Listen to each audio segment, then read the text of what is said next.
Hello, I am doing my presentation I read the book Propaganda and Conflict, War, Media, and Shaping the 20th Century, part 2, which was about World War II, and I read chapter 4, which is about Dylan Thomas. So let's get into it.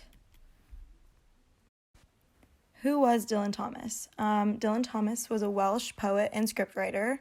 He lived from 1914 until 1953. When the Second World War broke out in 1939, Thomas searched for work in the film industry as he had a lifelong obsession with film, movies, and writing. He was a passionate poet, and World War II launched Thomas into his career as a scriptwriter for wartime British propaganda films, and I'm going to cover 12 films total.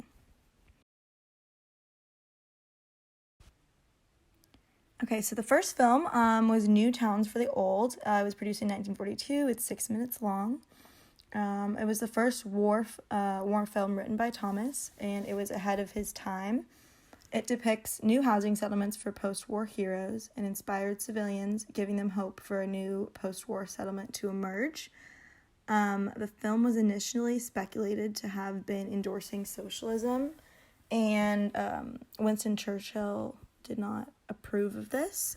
Contemporary writers of the documentary newsletter claimed that the film was praised propaganda value for the home front as it spirited and inspired morale for civilians. And the final movie quote states, "Who's going to make these plans come true? They are. You are. You're the only folk that make these plans come true. Not only plans for this town, but for every town. For your town. Remember, it's your town."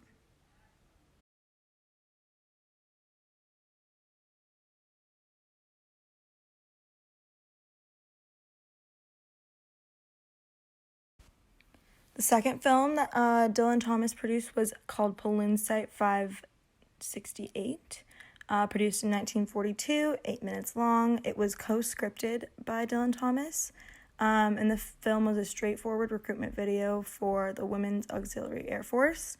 It depicts 4 women, all from different ethnic backgrounds. They have different accents, in training to become balloon operators so that the men could be released to do the masculine jobs in the war. And this represents social cohesion of the post-war settlement. Moving on, we have CEMA, or CEMA, also produced in 1942. It's 17 minutes long, and it is an educational film that features music performance throughout. It was co-directed by Dylan Thomas. Promoted the Council for Encouragement of the Music of the Arts, CEMA, and the president of the Board of Education at the time praised the film for its purpose, instead, that to bring the best to as many people as possible, to cheer them on to better times. The climax of the film features a piano performance in a factory, and captivating the workforce and representing Britain's new wartime ally, the Soviet Union. And there's a quote that says, "As the music and movie concludes, we see tanks rolling off the production line, emphasizing the close connection between the arts, civilian morale, and the war effort on the home front." So this movie was really good at addressing home front issues and was wildly successful and musical.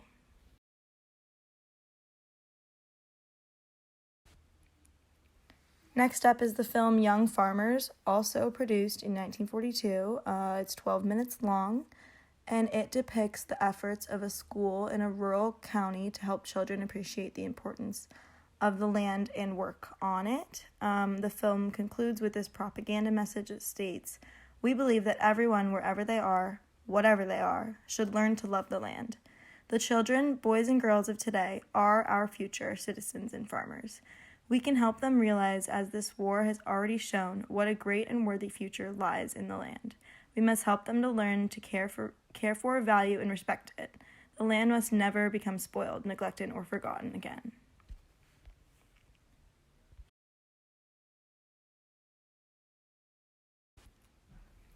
The next film by Dylan Thomas is called Wales, Green Mountain, Black Mountain, 1942, 12 minutes long. And it is a significant film because it depicted contemporary life in Wales and marked a significant step in the development of Dylan Thomas's own personal script writing. And contemporary life in Wales, meaning this film covered the rest of Britain apart from just London and the big cities. And it was unusual because it had two narrators, which is pretty uncommon for films during the 40s and 50s.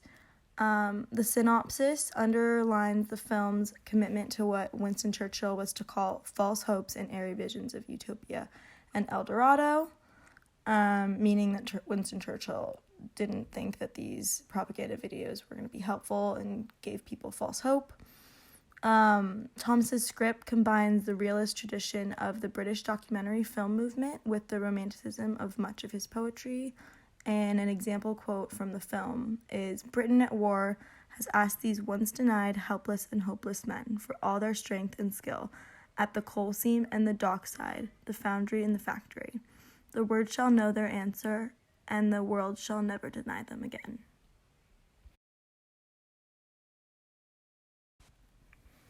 The next film is called The Battle for Freedom. It's 1942, 15 minutes long. I couldn't find a picture for it, but the script was written by Dylan Thomas. It depicts the nations of British Empire and their allies banding together to fight their common enemies, Germany and Japan. And it ends with a rousing call to arms that states, "Liberty against butchery, against the German locust and the mechanized plague of Japanese annihilation. In England now, the free men of the empire are preparing to attack, preparing with all their will and skill and strength for the attack which must come." And the purpose of this film was to inspire hope for a better post-war world, both nationally and globally, for everybody. Up next, we have the film These Are the Men, produced in 1943. It's 15 minutes long, and it is the best-known war film associated with Dylan Thomas.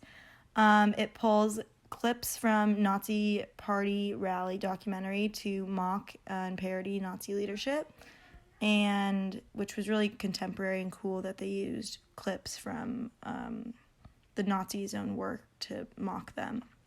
And the purpose of the film was to bring to light the notion that the enemy, Nazi leadership, was to blame for the results of the war on civilians, soldiers, world peace, etc.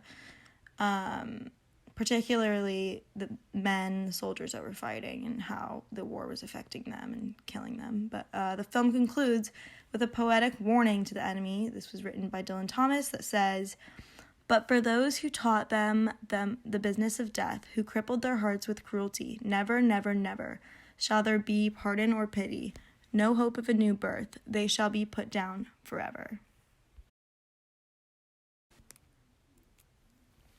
After writing These Are the Men, Dylan Thomas wrote two more scripts that are unavailable on DVD, but one was made into a movie and one was not. The first one is called The Unconquerable People, and it was written in 1944, and it was a celebration of the people's victory, working through the resistance, using 4 different numbered voices to indicate the different contributions made and the social cohesion brought about by the war in occupied countries across Europe.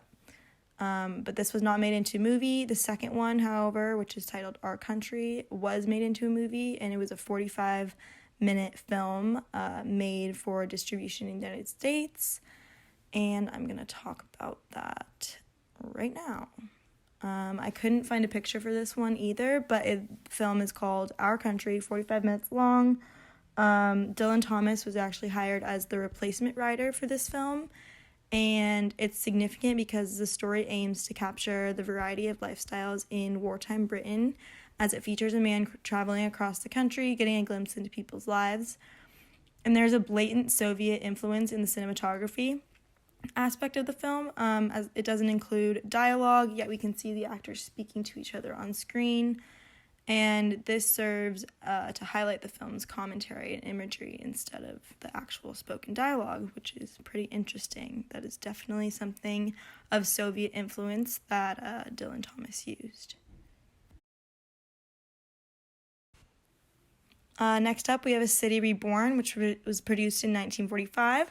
It's 23 minutes long, and it is the second to last war film produced by Dylan Thomas's team, which focuses on the consequences of the war.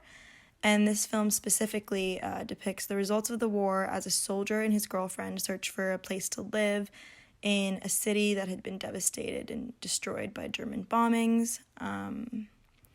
So this was the second to last film that Dylan Thomas made, and the last one, written by Dylan Thomas, is called A Soldier Comes Home, 1945, 5 minutes long, and it addressed a significant social problem at the time, which was the psychological readjustment needed for married couples, husbands and wives, who had been separated during the war. But the film was not well received. It lacked character development for a short film and ultimately failed at successfully getting its point across.